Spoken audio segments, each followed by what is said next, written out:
അസ്സലാമു അലൈക്കും വറഹ്മത്തുള്ളാഹി വബറകാത്തു. ഒരു അമേരിക്കൻ ശാസ്ത്രജ്ഞൻ ഒരിക്കൽ സൗദി അറേബ്യയിലെത്തി. ഹജർ അൽ അസ്വദ് എന്നറിയപ്പെടുന്ന കറുത്ത കല്ല് സ്വർഗീയ വസ്തുവല്ല, പക്ഷേ ഒരു സാധാരണ ഉൽക്കാശില മാത്രമാണെന്ന് തെളിയിക്കുമെന്ന് ധൈര്യത്തോടെ അവകാശപ്പെട്ടു. എന്നാൽ തന്റെ ഗവേഷണം ആരംഭിച്ചതിനു ശേഷം അദ്ദേഹം അത്തരമൊരു അത്ഭുതകരമായ അനുഭവം നേരിട്ടു.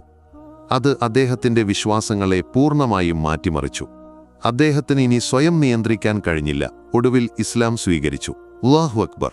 പക്ഷേ അദ്ദേഹത്തിന് എന്താണ് സംഭവിച്ചത്? ഈ കറുത്ത കല്ല് എന്തുകൊണ്ട് വെള്ളത്തിൽ മുങ്ങുന്നില്ല? ഈ കറുത്ത കല്ലിന്റെ ഒരു കഷണം എന്തുകൊണ്ട് ഇംഗ്ലണ്ടിലേക്ക് കൊണ്ടുപോയി? ഈ അത്ഭുതകരമായ ചോദ്യങ്ങൾക്കുള്ള ഉത്തരങ്ങൾ കണ്ടെത്താൻ ആദ്യം ഈ കറുത്ത കല്ല് എങ്ങനെ ഭൂമിയിലെത്തി എന്ന് മനസ്സിലാക്കണം. ഒരു ദിവസം ഈ പവിത്രമായ കറുത്ത കല്ലിനെ ചുംബിക്കാൻ നിങ്ങൾ സ്വപ്നം കാണുന്നുവെങ്കിൽ കമന്റുകളിൽ ഇൻഷാ അല്ലാഹ് എന്നെഴുതുക.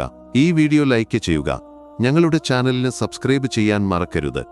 അതിനാൽ യാത്ര ആരംഭിക്കാം. അസ്സലാമു അലൈക്കും പ്രിയപ്പെട്ട കാഴ്ചക്കാർ. അറബിയിൽ ഈ പവിത്ര വസ്തുവിനെ ഹജർ അൽ അസ്വദ് എന്ന് വിളിക്കുന്നു. ഇംഗ്ലീഷിൽ അത് ബ്ലാക്ക് സ്റ്റോൺ എന്നാണ് അർത്ഥമാക്കുന്നത്. ഇത് പുണ്യമായ കഅബയുടെ കിഴക്കേ മൂലയിൽ സ്ഥാപിച്ചിരിക്കുന്നു. വിശ്വാസികളുടെയും പണ്ഡിതന്മാരുടെയും താൽപര്യകേന്ദ്രമായി നീണ്ടകാലമായി നിലകൊള്ളുന്നു. ഇസ്ലാമിൽ അതിന്റെ സാന്നിധ്യം ആഴമേറിയ ആത്മീയവും പ്രതീകാത്മകവുമായ അർത്ഥം വഹിക്കുന്നുണ്ടെങ്കിലും അതിന്റെ യഥാർത്ഥ ഉത്ഭവത്തിന്റെ രഹസ്യം വിവിധ മേഖലകളിലെ ആളുകളിൽ കൗതുകമുണർത്തുന്നു. കറുത്ത കല്ലിന് നീണ്ടതും അർത്ഥവത്തായതുമായ ചരിത്രമുണ്ട്. അത് ഇസ്ലാമിലെ ഏറ്റവും പ്രധാനപ്പെട്ട കല്ലുകളിൽ ഒന്നാക്കുന്നു. പ്രവാചകൻ ഇബ്രാഹിം അലൈഹിസ്സലാമിന്റെ കാലം മുതൽ പ്രവാചകൻ മുഹമ്മദ് സല്ലല്ലാഹു അലൈഹി വസല്ലം വരെ ഈ കല്ല് പുണ്യമായ കഅബയുടെ ഭാഗമായി തുടരുന്നു. ആഴമേറിയ ആത്മീയ പ്രാധാന്യം വഹിക്കുന്നു. കറുത്ത കല്ല് ആദ്യമായി ഭൂമിയിലെത്തിയതിനെക്കുറിച്ച് വ്യത്യസ്ത കഥകളുണ്ട്. ഒരു നറേഷൻ പറയുന്നത് പ്രവാചകൻ ആദം അലൈഹിസ്സലാം സ്വർഗത്തിൽ നിന്ന് അയക്കപ്പെട്ടപ്പോൾ ഈ കല്ലും സ്വർഗത്തിൽ നിന്ന് ഇറങ്ങി വന്നു എന്നാണ്. അല്ലാഹുവിനായുള്ള ആദ്യത്തെ ആരാധനാലയം നിർമ്മിക്കേണ്ട സ്ഥലം കൃത്യമായി സൂചിപ്പിക്കാൻ അതുദ്ദേശിച്ചിരുന്നു. എന്നാൽ ഏറ്റവും സാധാരണയായി അംഗീകരിക്കപ്പെട്ട പതിപ്പ് പ്രവാചകൻ ഇബ്രാഹിം അലിഹിസ്സലാമിനെയും അദ്ദേഹത്തിന്റെ മകൻ പ്രവാചകൻ ഇസ്മായിൽ സലാം എന്നിവരുമായി ബന്ധപ്പെട്ടതാണ്. ഈ കഥയനുസരിച്ച് അല്ലാഹുവിന്റെ കൽപ്പനപ്രകാരം അവർ കഅബ നിർമ്മിക്കുമ്പോൾ നിർമ്മാണത്തിന്റെ അന്തിമഘട്ടത്തിലെത്തി. ആ നിമിഷം പ്രവാചകൻ ഇബ്രാഹിം അലിഹിസ്സലാം ഭിത്തികളിലൊന്നിൽ ഒരു വിടവ് ശ്രദ്ധിച്ചു. അദ്ദേഹം തന്റെ മകൻ ഇസ്മായിൽ അലിഹിസ്സലാമിനോട് ആ സ്ഥലത്ത് കൃത്യമായി യോജിക്കുന്ന ഒരു കല്ല് അന്വേഷിക്കാൻ പറഞ്ഞു. ഇസ്മായിൽ എല്ലായിടത്തും നോക്കി, പക്ഷേ ശരിയായ കല്ല് കണ്ടെത്താനായില്ല. അദ്ദേഹം പിതാവിന്റെ അടുത്തേക്ക് മടങ്ങിയെത്തിയപ്പോൾ ഭിത്തിയിൽ ഒരു മനോഹരമായ തിളങ്ങുന്ന കല്ല് ഇതിനകം സ്ഥാപിച്ചിരിക്കുന്നത് കണ്ട് അത്ഭുതപ്പെട്ടു. അത് എവിടെ നിന്ന് വന്നു എന്ന് അദ്ദേഹം പിതാവിനോട് ചോദിച്ചു. പ്രവാചകൻ ഇബ്രാഹിം അലിഹിസ്സലാം അദ്ദേഹത്തോട് പറഞ്ഞത് മാലാഖ ജിബ്രീൽ അലിഹിസ്സലാം അത് സ്വർഗത്തിൽ നിന്ന് കൊണ്ടുവന്നു എന്നാണ്. കറുത്ത കല്ലിനെക്കുറിച്ച് കൂടുതൽ പറയുന്ന പ്രവാചകൻ മുഹമ്മദ് സല്ലല്ലാഹു അലൈഹി വസല്ലമിന്റെ ഒരു ആധികാരിക ഹദീസുമുണ്ട്. സ്വർഗത്തിൽ നിന്ന് ആദ്യമായി ഇറങ്ങി വന്നപ്പോൾ കല്ല് വെളുത്തതായിരുന്നു, പാലിനേക്കാൾ തിളക്കമുള്ളതായിരുന്നു എന്ന് അദ്ദേഹം പറഞ്ഞു. പക്ഷേ കാലക്രമേണ അല്ലാഹുവിനോട് പാപമോചനം തേടിക്കൊണ്ട് അതിനെ സ്പർശിച്ച ആളുകളുടെ പാപങ്ങൾ കാരണം അത് കറുപ്പായി മാറി. ആധുനിക കാലത്ത് കറുത്ത കല്ലിന്റെ രഹസ്യവും സൗന്ദര്യവും തുടർന്നും ശ്രദ്ധ ആകർഷിക്കുന്നു. 2021 Saudi Arabia government advanced photography ടെക്നിക്കുകൾ ഉപയോഗിച്ച് കല്ലിന്റെ ഹൈ റെസല്യൂഷൻ ചിത്രം പുറത്തിറക്കി. ചിത്രം 49,000 മെഗാപിക്സലുകളുടേതായിരുന്നു. ഉണ്ടാക്കാൻ 50 മണിക്കൂറിലധികം എടുത്തു. ഈ ചിത്രത്തിൽ നിന്ന് കറുത്ത കല്ല് പൂർണ്ണമായും കറുപ്പല്ല എന്ന് വ്യക്തമായി കാണാം. അതിലിപ്പോഴും ലൈറ്റർ ഷേഡുകളും വിശദാംശങ്ങളും അടങ്ങിയിരിക്കുന്നു. അത് മിക്ക ആളുകളും ഒരിക്കലും കണ്ടിട്ടില്ല.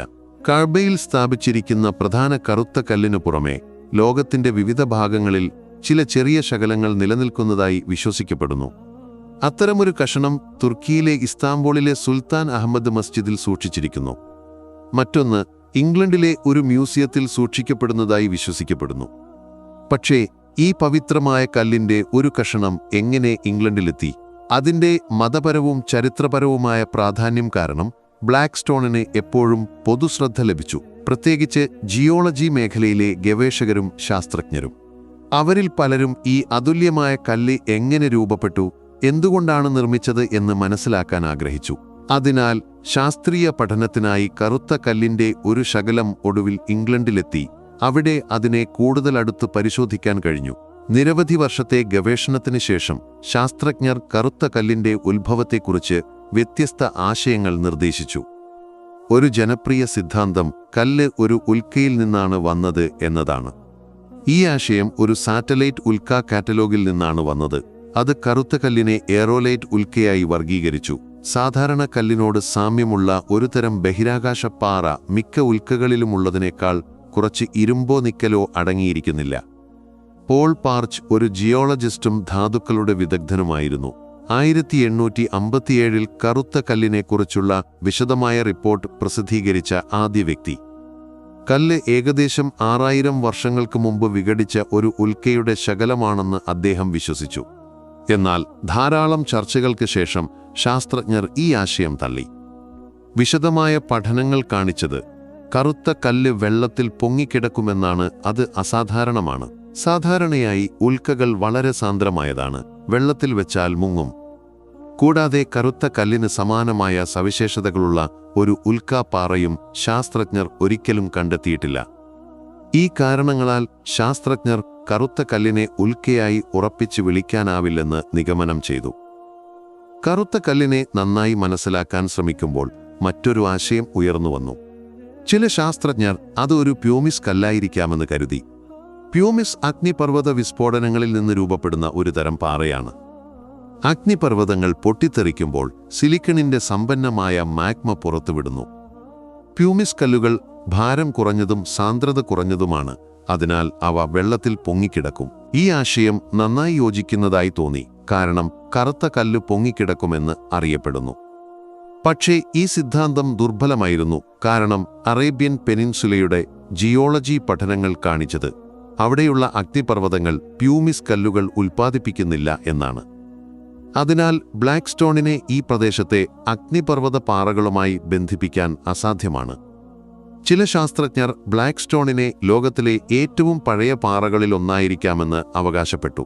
സാധാരണയായി ശാസ്ത്രജ്ഞർക്ക് കാർബൺ ഡേറ്റിംഗ് പോലുള്ള രീതികൾ ഉപയോഗിച്ച് പാറകളുടെ പ്രായം കണ്ടെത്താൻ കഴിയും.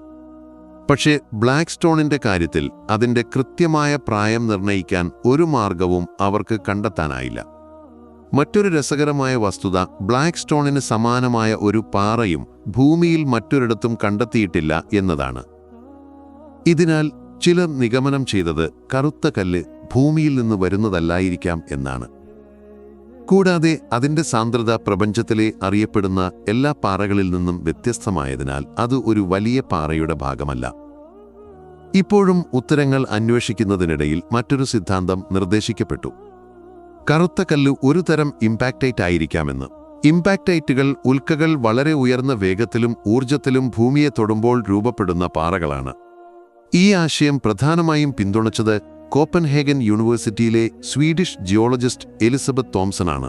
സൗദി അറേബ്യയിൽ റിയാദിന് തെക്ക് കിഴക്ക് ഏകദേശം 550 കിലോമീറ്റർ അകലെയുള്ള വബാർ എന്ന ക്രേറ്ററിൽ ഇമ്പാക്റ്റൈറ്റുകൾ കണ്ടെത്തി. ഈ ക്രേറ്ററിലെ പാറകൾക്ക് ബ്ലാക്ക് സ്റ്റോണിന് സമാനമായ സവിശേഷതകളുണ്ട്, വെള്ളത്തിൽ പൊങ്ങിക്കിടക്കാനുള്ള കഴിവുപോലെ. എന്നാൽ ഈ സിദ്ധാന്തം പിന്നീട് തള്ളി, കാരണം വബാർ ക്രേറ്റർ 1704 മാത്രമാണ് രൂപപ്പെട്ടത് എന്ന് കണ്ടെത്തി. അത് കഅബ നിർമ്മിക്കപ്പെട്ട 4000 വർഷങ്ങൾക്ക് മുമ്പുള്ളതിനേക്കാൾ വളരെ പുതിയതാണ്. അതിനാൽ ബ്ലാക്ക് സ്റ്റോണിന് ഈ ക്രേറ്ററിൽ നിന്ന് വരാൻ കഴിയില്ല. സംഗ്രഹിക്കുകയാണെങ്കിൽ ബ്ലാക്ക് സ്റ്റോണ് ഉൽക്കയോ അഗ്നിപർവ്വത പാറയോ ഇമ്പാക്റ്റൈറ്റോ അല്ല. നിരവധി പഠനങ്ങൾക്കിടയിലും ശാസ്ത്രജ്ഞർക്ക് ഇപ്പോഴും അതിന്റെ രഹസ്യമായ ഉത്ഭവത്തെക്കുറിച്ച് വ്യക്തമായ ഉത്തരമില്ല. അവസാനമായി, ഇസ്ലാമിൽ കറുത്ത കല്ല് വളരെ പവിത്രമാണെങ്കിലും മുസ്ലിംകൾ അതിനെ ആരാധിക്കുന്നില്ല എന്നതറിയേണ്ടത് പ്രധാനമാണ്.